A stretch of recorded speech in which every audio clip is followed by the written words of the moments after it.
Hey everyone, happy Friday to you. We just got home from picking the boys up from school. We had a couple errands to run, so I'm trying to get dinner in the oven because it's gonna take a little while to bake. We are making a cheese stuffed, bacon wrapped barbecue meatloaf. Yep, that's right, that's what I'm making.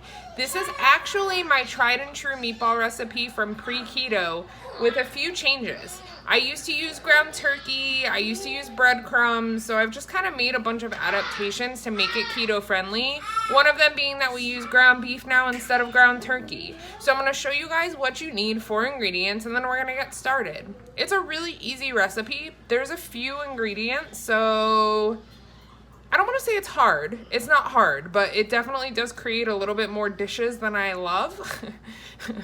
It's gonna be worth it, and we'll have leftovers, and I love a meal with leftovers. So let me show you what you need, and we will get rolling. Okay, you will need a couple pounds of ground meat. We're using ground beef, but you could use ground turkey as well.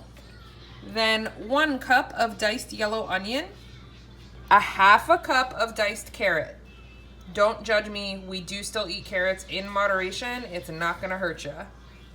Then 3/4 of a cup of almond flour, 1/4 cup of Parmesan cheese, 1/4 cup of sugar-free ketchup.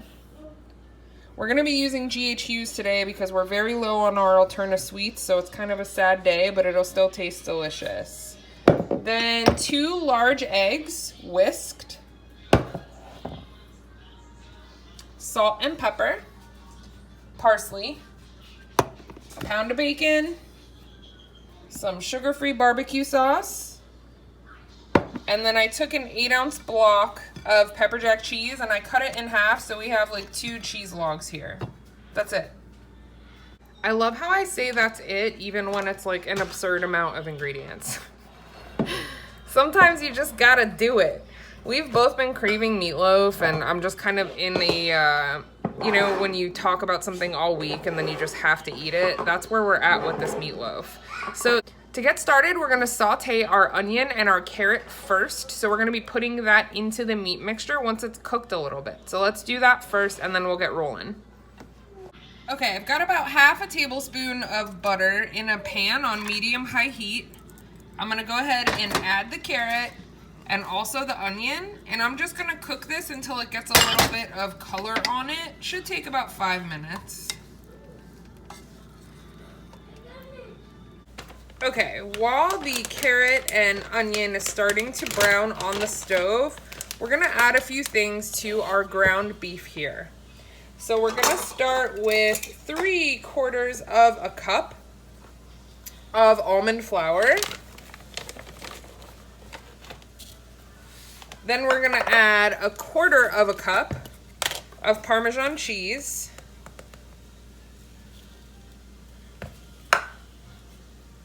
Then a little bit of salt and pepper. Just do this to your own taste buds. We like a lot of pepper, and we're definitely gonna add a good amount of salt because it's 2 pounds of ground beef. You need a lot of salt. Then 1/4 cup of sugar-free ketchup of your choice. We highly recommend the Alterna Sweets brand, but we're using GHUs today because that's what we have on hand. Next, add in your egg. And then we are going to get started mushing this all together. This is my least favorite part about making meatloaf, but I've done it in the food processor, mixed it with a spoon. Just nothing gets it all really mixed together the way that your hands do, so I'm just gonna suffer through it. It doesn't have to be perfectly mixed because we're gonna do this step again once we add the vegetables and the seasoning, but just give it a head start. Okay, so once you've got a nice browning happening with your carrot and onion mixture, we're gonna add some seasoning to this. So some pepper. Again, always do this to your taste. Yes, we like a lot of pepper. Some salt, and then some parsley. It looks like a lot of parsley, but it's a lot of meat. So I do about 3 tablespoons worth of parsley. If you're using fresh parsley, you don't have to use quite as much. But I'm just gonna keep kind of pushing this together to let it cook a little. Turn the heat off. And then we're gonna add this to our meat mixture. So for meatloaf, I normally just fashion it into this big, hideous meat log. There's not a lot of rhyme or reason to it. I do not cook it in a bread loaf pan because I always make much too large of a meatloaf to work in a bread pan. I also don't like it sitting in all of its grease like that. So Dan bought me a new pan that I'm gonna try today. Look at this puppy. So it's a copper pan, but it's got a wire basket on top. So I'm basically gonna set my meatloaf in here. Because I am wrapping it in bacon, having it elevated like that is gonna make sure that it cooks evenly and that the bacon gets crispy all the way around. At least that's what I'm hoping.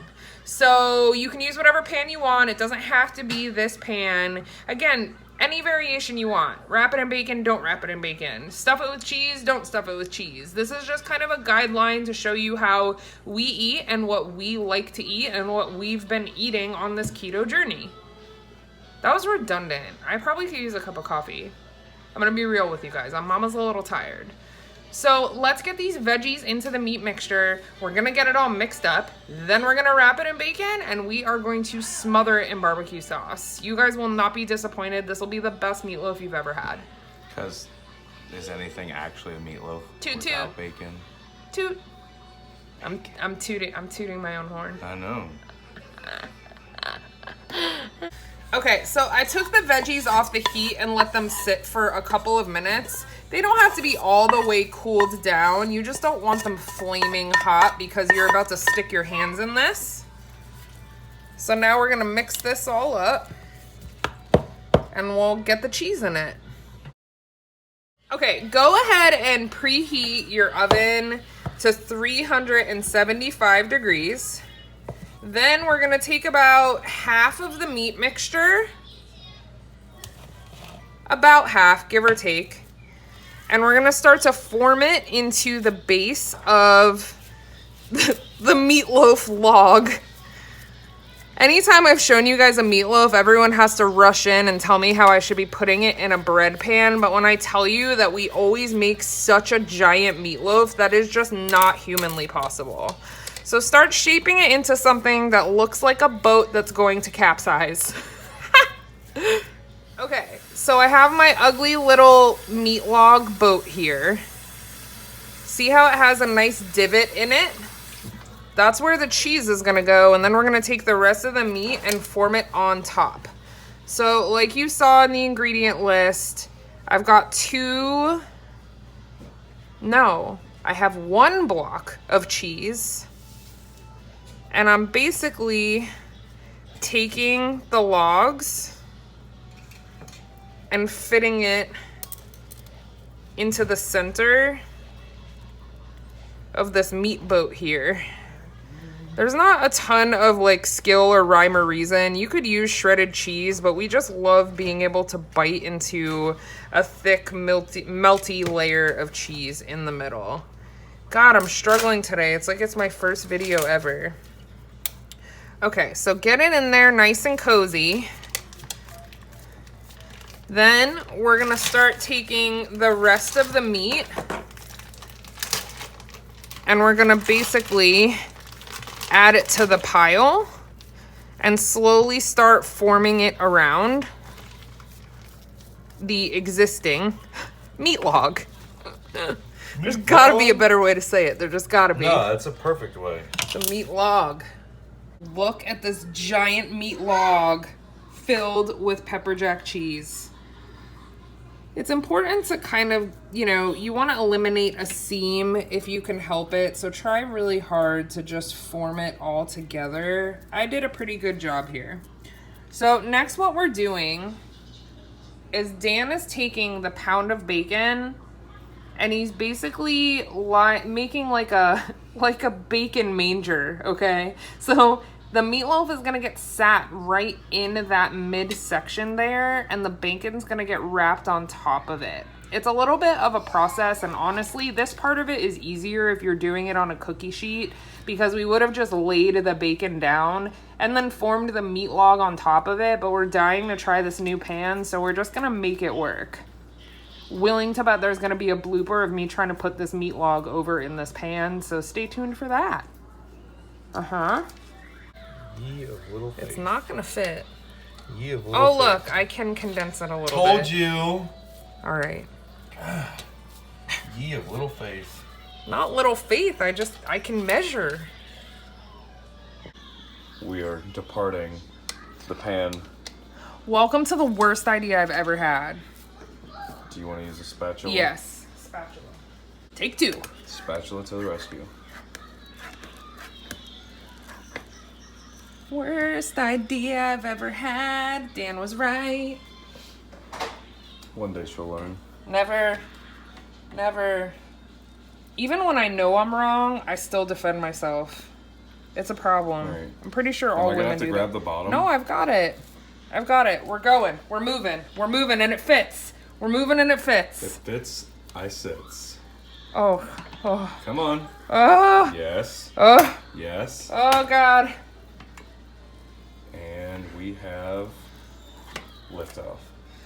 Now, I'm sure it's not pretty on the bottom, I'm gonna fix it. but No, it's gonna be fine. Okay.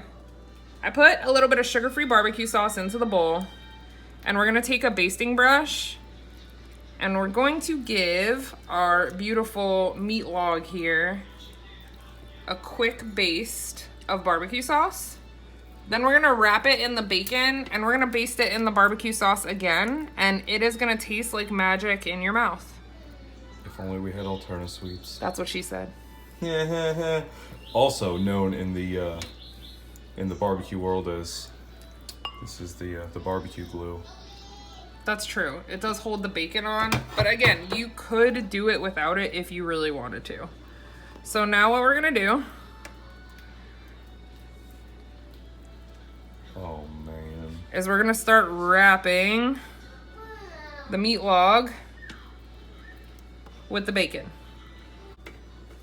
We might have too much bacon. No such thing. You definitely want to cook it on a higher temperature, like a 375, so your bacon crisps up. Crispy. Okay, she is all wrapped up, looking her very best. Barbecue glue. Now we're going in and just adding a nice thin layer of sugar-free barbecue sauce. The whole outside gets covered. Okay? This is gonna take an eternity to bake and cook all the way through. Anything that's stuffed takes longer to cook. So the fact that it's stuffed with cheese, this is probably gonna be in a 375-degree oven for anywhere from an hour and 15 minutes to probably an hour and a half. I'll check the temperature after an hour and see if it needs longer, but I'm pretty sure we're looking at around an hour and 15 to an hour and a half. It's all coated, and now it's gonna go into the oven for an eternity, and when it comes out, it's gonna look magical. I don't know if this is doing justice for how big this meatloaf is, but it is massive. Like, this is a gigantic meatloaf. Zoom out. It's like the size of Sancho. Look at my hand. I got big hands, right? That's next to it. Like, compared to our dachshund right now. It's literally the size of Sancho's body. Look at that. It's the size of his body. Okay, you guys, it just came out of the oven. It ended up cooking for about an hour and 25 minutes. I covered it with foil for the last 20 minutes so the bacon didn't get burnt, but it is nice and crispy. There's cheese oozing out of it. It's gonna be delicious. We're gonna let it rest for about 10 minutes and then we'll cut into it. Okay, we went ahead and let this rest for a few minutes, and now it is the moment of truth. Oh, look at that bacon. Look. Yes. Get another slice. Let's get deeper. I want to see all the cheese.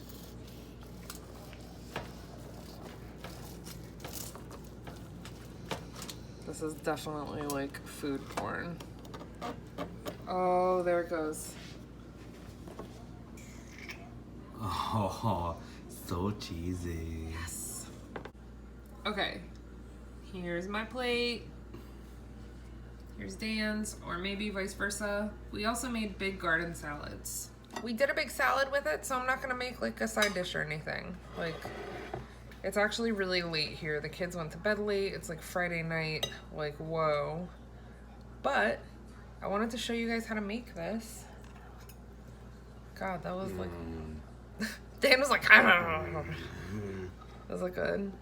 It's delicious. It's so good. So good. It's so good, I don't even mind that all you're seeing is beard and mouth right now. You're just a mouse in the corner. Nom nom. Yeah, you guys, so play with Meatloaf. Make it exciting. Can do anything. It's anything. We are going to go eat our dinner, go watch a little bit of Netflix, and have an awesome night. Amazon Prime. Oh, we're watching Jack Ryan. Jack Ryan. With John Krasinski. Jim. It's Jim. It's Jim. He'll forever be Jim. Yep. We love you guys, and we hope you have a really awesome Friday night, and we will probably see you tomorrow.